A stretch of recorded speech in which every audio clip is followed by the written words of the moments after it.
کون سی الٹی ہونے سے روزہ ٹوٹ جاتا ہے؟ الٹی آئی اور نگل لی تو کیا روزہ ٹوٹ جائے گا؟ طلحہ صاحب کراچی سے، دیکھیں منہ بھر کے الٹی آئی نا، فل سپیڈ کے ساتھ، جو روکنا ہی ممکن نہیں تھا آپ کے لیے، اتنی بھر کے، ایسی الٹی کو نگلنے سے روزہ ٹوٹ جاتا ہے۔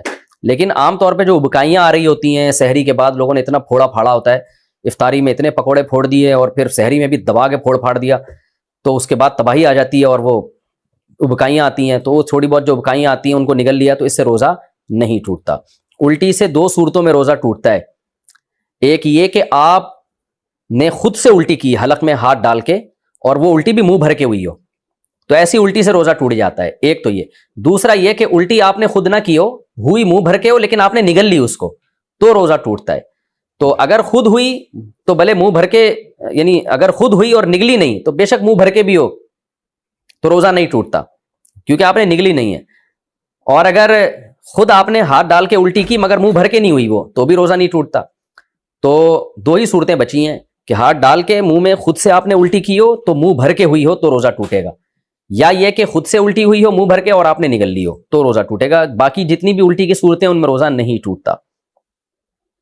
شوگر کے مریض کا روزہ توڑنا، میرا شوگر لیول اکثر کم ہو جاتا ہے، اگر روزہ نہ ہو تو کچھ میٹھا کھا لیا جائے تو بہتر ہوتا ہے، لیکن روزے کی حالت میں اگر شوگر لیول کم ہو جائے تو کیا روزہ توڑنے کی گنجائش ہوگی؟ نیز کیا روزے کی حالت میں انسولین لگا سکتے ہیں؟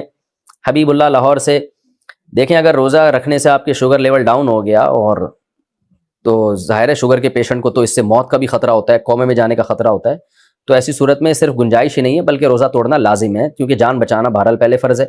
باقی روزے کی حالت میں انسولین لگا سکتے ہیں جی، انجیکشن ہر طرح کا لگایا جا سکتا ہے روزے کی حالت میں۔ روزہ کس عمر میں فرض ہے؟ میری بیٹی کی عمر 13 سال ہے مگر وہ شرعی طور پر بالغ نہیں ہوئی، کیا اس پر روزہ فرض ہے؟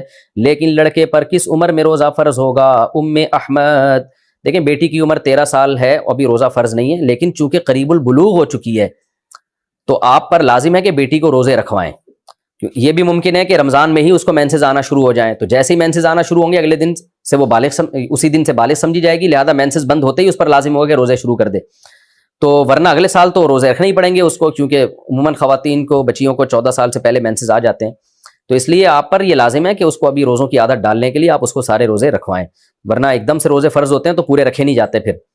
اور لڑکے پر بھی جب پہلی دفعہ اس کو نائٹ فال ہو، احتلام ہوتا ہے، تو اس پہ روزے فرض ہو جاتے ہیں کیونکہ بالغ شمار ہوتا ہے، تو لہذا 13-14 سال کا اگر لڑکا ہے تو اس کو بھی پورے روزے رکھوانے چاہیے۔ ہاں اس سے کم عمر ہے، جیسے 10 سال یا اس سے کم عمر کے لڑکے ہیں، تو پھر ان کو اگر گرمیوں کے لمبے لمبے روزے ہیں تو پھر پورے روزے نہ رکھوائیں، تھوڑے تھوڑے کر کے رکھوائیں، ان کو عادت ڈالیں، کیونکہ پھر ان کی باڈی کو نقصان کا خطرہ ہوتا ہے۔ روزے کا مقصد ہماری باڈی کو نقصان پہنچانا نہیں ہے بلکہ ایک روحانی قوت پیدا کرنا ہے، تو بچوں کو بہت زیادہ روزے رکھوانے سے بہرحال نقصان ہوتا ہے، لیکن 10 سال یا اس سے بڑے ہو جائیں نا تو پھر تھوڑے تھوڑے کر کے روزے ان کو رکھوانے چاہیے۔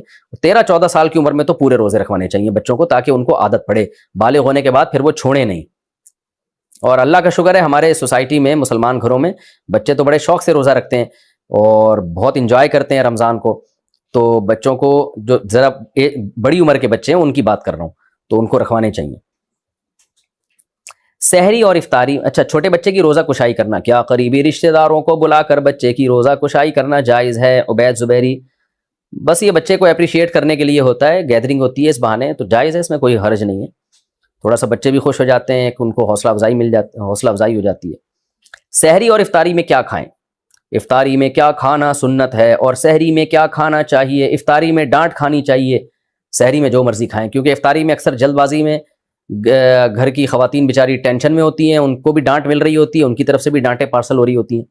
بہرحال جی افطاری میں کیا کھانا سنت ہے؟ کھجور، نبی صلی اللہ علیہ وسلم اس سے روزہ افطار کیا کرتے تھے اور اس کی ترغیب بھی دی آپ صلی اللہ علیہ وسلم نے، اور کھجور میں کاربوہائیڈریٹ ہوتا ہے بہت زیادہ، ہم جب ہمارا شوگر لیول اتنا ڈاؤن ہوتا ہے اور کمزوری ہو جاتی ہے روزے کے جو اینڈ میں، تو پھر ایسی صورت میں ہمیں کھجور جیسی ہی کوئی چیز لینی چاہیے۔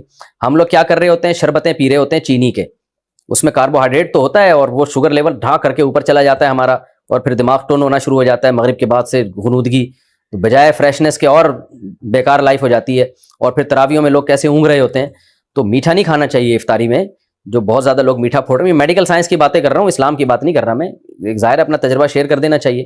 تو چینی اور اس سے بنے ہوئے شربتوں سے اوائڈ کرنا چاہیے۔ کھجور میں میٹھا ہوتا ہے لیکن وہ اچھی قسم کا میٹھا ہوتا ہے، اس سے وہ غنودگی نہیں آتی، اور اس میں منرلز بہت زیادہ ہوتے ہیں، آپ کو طاقت بھی ملتی ہے اس سے، بہت سارے منرلز ہوتے ہیں اس میں، وائٹامنز ہوتے ہیں، تو اور سنت بھی ہے. تو کھجور کا ایسا پھر ہمارے ایک بڑی ظلم یہ کرتے ہیں کہ اتنا سا کھجور لے کے نا بس ایک افطار کیا, اس کے بعد پھر ڈائریکٹ آ جاتے ہیں پکوڑوں پہ.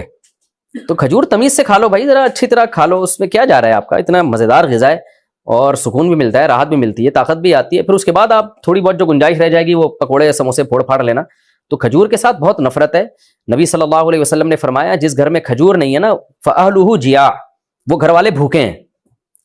تو اس لیے عرب میں ہمیشہ وہ اپنے فریج میں لازمی کھجور رکھتے ہیں, بلکہ کھجور کو تو فریج میں رکھنے کی بھی ضرورت نہیں ہے, باہر بھی رکھ دیں تو بھی ٹھیک رہتی ہے وہ. اس لیے کھجوروں کا استعمال گھروں میں ڈالیں, بچوں کو یہ آرٹیفیشل میٹھے سے بچا کے ان چیزوں پہ لے کر آئیں.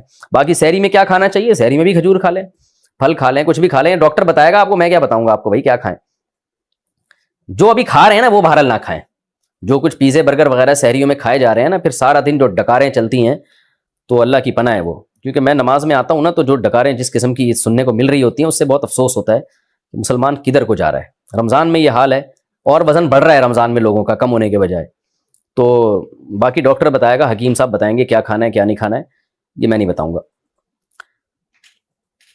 رمضان میں ذخیرہ اندوزی کرنا, رمضان میں ذخیرہ اندوزی کر کے قیمتیں بڑھا دی جاتی ہیں, اس کا کیا وبال ہے؟ اگر کوئی چیز مارکیٹ میں شارٹ چل رہی ہے, کھانے پینے کی چیز ہے, لوگوں کو مل نہیں رہی, تو اس میں ذخیرہ اندوزی حرام ہے, وہ غلط چیز ہے. لیکن اگر وہ اویلیبل ہے مارکیٹ میں, یہاں سے نہیں ملے گا تو وہاں سے مل جائے گا, تو پھر اگر کوئی تاجر روک لیتا ہے کہ جی میں بعد میں بیچوں گا, تو ٹھیک ہے, اس میں کوئی گناہ نہیں ہے. ایسی ذخیرہ اندوزی جس سے لوگوں کو نقصان پہنچ رہا ہو, ان کی بیسک ضرورتیں ہی پوری نہ ہو رہی ہیں, وہ حرام ہے. رمضان میں اصلاح نفس کا طریقہ, رمضان المبارک میں انسان کی اصلاح کا کیا طریقہ ہونا چاہیے؟ محمد سفیان, یہ تو شرعی مسئلہ نہیں ہے, یہ تو آپ نے پورا واعظ و نصیحت کی باتیں پوچھنا شروع کر دی سفیان بھائی. باقی اصلاح کا طریقہ یہی ہونا چاہیے کہ ایک لسٹ بنائیں گناہوں کی رمضان سے پہلے. ابھی تو رمضان شروع نہیں ہوا نا, تو آپ لسٹ بنا دیں کہ میرے اندر یہ گناہ ہے, میں رمضان میں سارے گناہ سے انشاءاللہ توبہ کروں گا, اور روزے بھی پڑھیں, روزے بھی رکھیں, تراویح بھی پڑھیں, تہجد بھی پڑھیں, دعائیں بھی مانگیں, اسی نیت کے ساتھ کہ اللہ میں نے اپنی زندگی چینج کرنی ہے, تو اس سے انشاءاللہ آپ کے گناہ بھی چھوٹیں گے. روزے میں انجیکشن اور ڈرپ کا حکم, روزے کی حالت میں انجیکشن یا ڈرپ لگانے کا حکم بیان کر دیں. کچھ نہیں ہوتا ہے, ڈرپ یا انجیکشن لگانے سے روزہ نہیں ٹوٹتا.